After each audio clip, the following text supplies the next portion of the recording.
बिस्मिल्लाहिर्रहमानिर्रहीम अस्सलाम वालेकुम।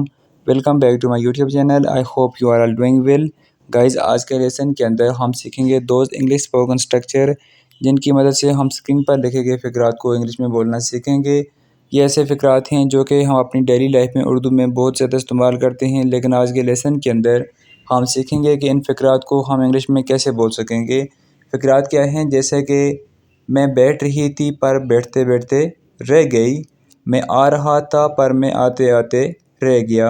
ये हैं फ़र्स्ट टाइप के फ़िक्रात। इसके लिए हम अलग स्ट्रक्चर देखेंगे। और सेकंड टाइप के फ़िक्रात हैं, जब पैसों की बारी आई तो वो गरीब बन गई, जब मदद करने की बारी आई तो उसने हाथ खड़े कर दिए। और सेकंड टाइप के फ़िक्रात के लिए हम अलग से स्ट्रक्चर देखेंगे।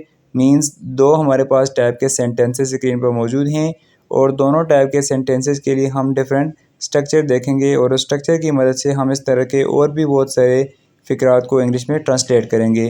सो वीडियो को बिना स्किप किए लास्ट तक ज़रूर देखें। अब चलिए बिना टाइम वेस्ट किए हम अपने आज के लेसन का आगाज़ करते हैं। पहले हम फर्स्ट टाइप के सेंटेंसेस के लिए कंसेप्ट समझते हैं। कंसेप्ट क्या है कि फ़र्स्ट टाइप के जो भी सेंटेंसेस हैं हमारे पास, उन सेंटेंसेस के अंदर नैरोली का यूज़ किया जाएगा। और नैरोली इस्तेमाल होता है पास्ट के अंदर, मीन्स के माजी के अंदर नैरोली का इस्तेमाल होता है। और एज ए एडवर्ब के तौर पर इसका मतलब होता है बामुश्किल या हार्डली, मतलब कि वो काम जो हम करते करते रह गए थे, मतलब कि हम कोई काम कर रहे थे लेकिन वो हमसे नहीं हो सका। तो इस तरह के जो भी फ़िक्रात होंगे उनके अंदर हम नैरोली का यूज़ करेंगे। अब चलिए नेक्स्ट स्ट्रक्चर देखते हैं, और उस स्ट्रक्चर की मदद से हम इस तरह के फ़िक्रात को इंग्लिश में ट्रांसलेट करते हैं। फर्स्ट टाइप के सेंटेंसेस के लिए स्ट्रक्चर आता है हमारे पास सब्जेक्ट। सब्जेक्ट कहते हैं डूअर ऑफ द एक्शन, काम करने वाला सब्जेक्ट है। सब्जेक्ट के बाद आएगा नैरोली, और नैरोली के बाद आएगा सेकंड फॉर्म ऑफ वर्ब, और सेकंड फॉर्म ऑफ वर्ब के बाद आएगा ऑब्जेक्ट, अगर जुमले के अंदर ज़रूरत पड़ा तो। ये हमारे पास स्ट्रक्चर होगा। स्ट्रक्चर की मदद से हम जुमलों को इंग्लिश में ट्रांसलेट करेंगे। अब जैसे कि एक एग्जांपल है हमारे पास, मैं आ रहा था पर मैं आते आते रह गया।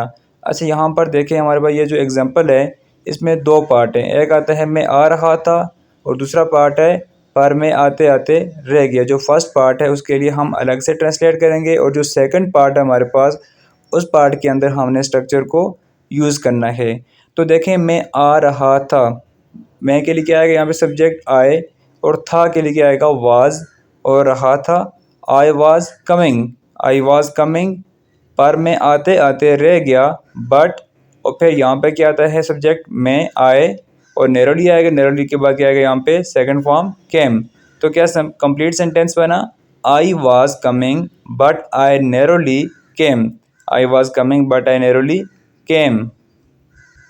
अब चलिए नेक्स्ट मूव करते हैं और कुछ और सेंटेंसेस बनाकर देखते हैं।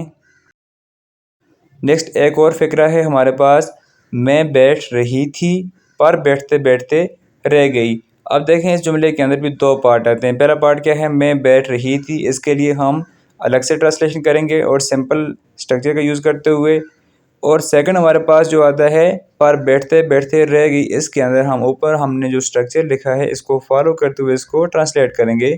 तो सबसे पहले क्या आएगा जी, मैं बैठ रही थी, I was sitting, I was sitting, पर बैठते बैठते रह गई but I narrowly set. Set की सेकंड फॉर्म आएगी सेट, क्योंकि हमने ऊपर स्ट्रक्चर में ये बात कही है कि हम यहाँ पर नैरोली के बाद सेकंड फॉर्म ऑफ वर्ब का यूज़ करेंगे। तो सेंटेंस कंप्लीट क्या बन गया, I was sitting but I narrowly set, मैं बैठ रही थी पर बैठते बैठते रह गई। नेक्स्ट जुमला है, मैं जीतना चाहता था पर जीते जीते रह गया।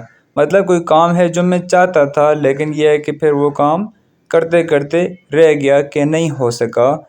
तो क्या आएगा जी, मैं जीतना चाहता था, आई वॉन्टेड टू विन, मैं जीतना चाहता था पर जीते जीते रह गया, but narrowly won, but narrowly won. तो क्या कंप्लीट सेंटेंस बन गया, I wanted to win but narrowly won, मैं जीतना चाहता था पर जीते जीते रह गया।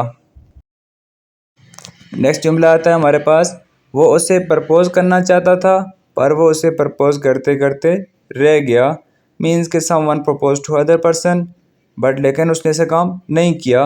तो क्या आएगा जी, he wanted to propose her, वो उसे प्रपोज करना चाहता था बट लेकिन या पर वो उसे प्रपोज करते करते रह गया, ही नैरोली प्रपोज्ड हर। नैरोली क्या मतलब है कि जो काम हम नहीं कर सके, ये उसका कंसेप्ट देता है। मतलब कि जो कोई काम हम कर रहे थे बट हमसे वो काम नहीं हुआ। He wanted to propose her but he narrowly proposed her. Next फिक्रा है, मैं वापस आना चाहता था पर आते आते रह गया। तो सबसे पहले किसको हमने ट्रांसलेट करना जी, फर्स्ट जो हमारे पास पार्ट आता है उसको, कि मैं वापस आना चाहता था। I wanted to come back. I wanted to come back, मैं वापस आना चाहता था पर आते आते रह गया।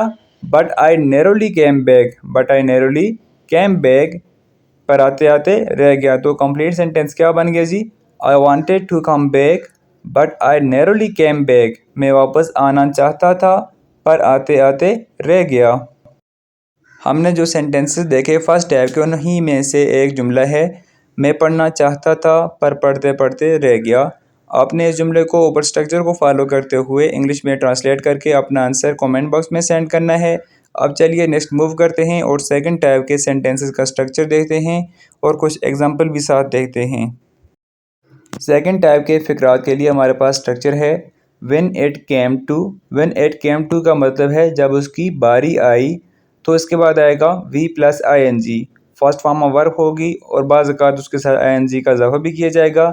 देन ऑब्जेक्ट आएगा। ऑब्जेक्ट के बाद अगर हमारे पास सेकंड पार्ट होगा सेंटेंस का तो वो अलग से हम ट्रांसलेट करेंगे। अब जैसे कि एक एग्जांपल है हमारे पास, जब पैसों की बारी आई। तो जब पैसों की बारी आई के लिए हम एक अलग पार्ट है, तो वो गरीब बन गया, ये एक अलग पार्ट है। तो क्या लिखेंगे, जब पैसों की बारी आई। When it came to money. When it came to money, जब पैसों की बारी आई तो वो गरीब बन गई। She became poor. She became poor, तो वो गरीब बन गई। सेकंड फिक्रा है, जब मदद करने की बारी आई तो उसने हाथ खड़े कर दिए। जब मदद करने की बारी आई तो उसने हाथ खड़े कर दिए। तो क्या बनेगा सेंटेंस का ट्रांसलेशन जी, When it came to helping, he refused. When it came to helping, he refused. जब मदद करने की बारी आई तो उसने हाथ खड़े कर दिए। नेक्स्ट फिक्रा है, जब खेलने की बारी आई तो सबसे पहले आ गया। जब खेलने की बारी आई तो वो क्या हुआ जी, सबसे पहले आ गया। When it came to playing, जब खेलने की बारी आई तो वो सबसे पहले आ गया। He came first. He came first. तो कंप्लीट सेंटेंस क्या बना, when it came to playing he came first. जब खेलने की बारी आई तो वो सबसे पहले आ गया।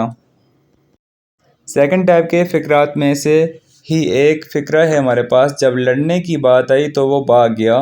तो ऊपर स्ट्रक्चर को फॉलो करते हुए आपने जुमले को भी इंग्लिश में ट्रांसलेट करके अपना आंसर कमेंट बॉक्स में सेंड करना। इस तरह से आपकी प्रैक्टिस भी हो जाएगी और आपकी लर्निंग भी इम्प्रूव होगी।